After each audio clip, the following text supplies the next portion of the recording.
In this tutorial in Cyberlink PowerDirector, we're going to show you how to use the title room to create your own custom or branded titles.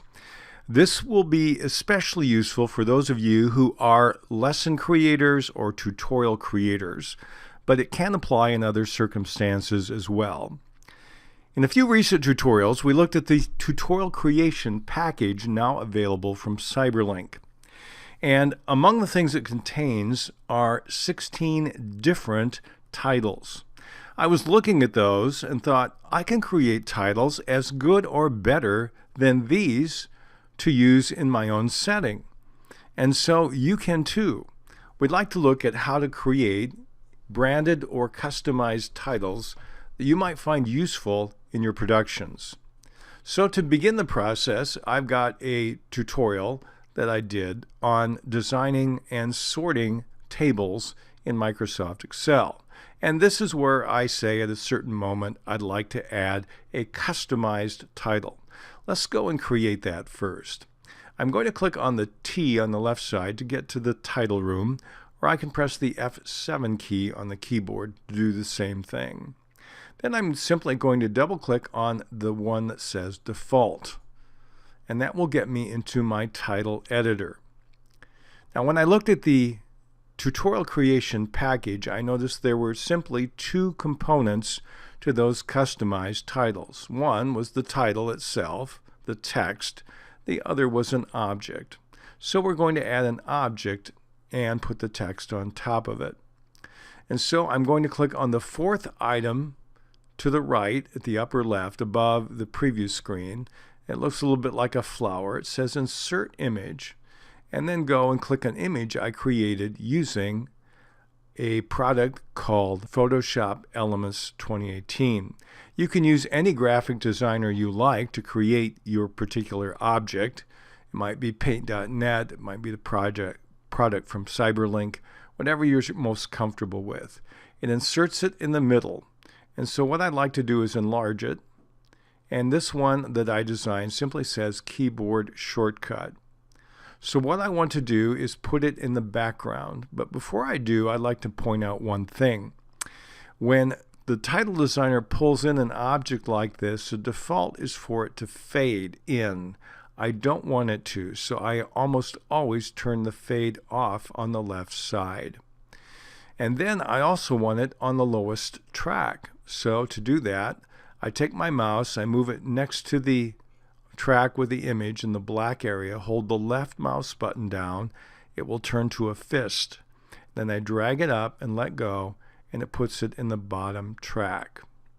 So now I have my object. I also want to click back on the track with the title, and obviously I don't want white letters on the white background here. So we're going to change that. We can change it to any darker color. I'll pick maybe a darker blue here. And then we want to change the font as well as the font size. I'm going to drag up in my font selector here. And let's do the botanical. Oh, not that one. That's not normal characters. Let's do a Century Gothic. And we'll change the font size to something 12, 13, 14. Let's go 14, and we'll do a bold. Now I have my text. I'll take and drag it. In this case, I'm going to overlay it here in my box. And then let's edit the text as we find it here. I'm going to put in use Control plus Z at any time to undo last action. So that's my little keyboard shortcut I want to remind people of. And we can take our cursor and highlight the entire box, move it around with our arrow keys, get it positioned just perfectly. We could add a shadow to the letters. All the editing features we have on the left side are available here. We have other tutorials on how to do that. But the other thing I find that was common in the tutorial creation package is they also use the starting effect for the words.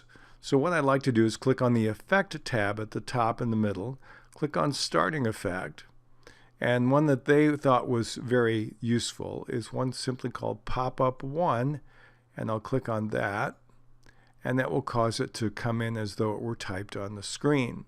Now when I hover over, I see that Pop-Up 1 indeed is my starting effect. And so you can customize this as much as you want. There are other objects in the tutorial creation pack that actually uses some keyframing, and to turn the keyframe options on, you click to the right arrow to the left of the text, and you see all the tracks that you can begin to modify using keyframing if you want to go to that level.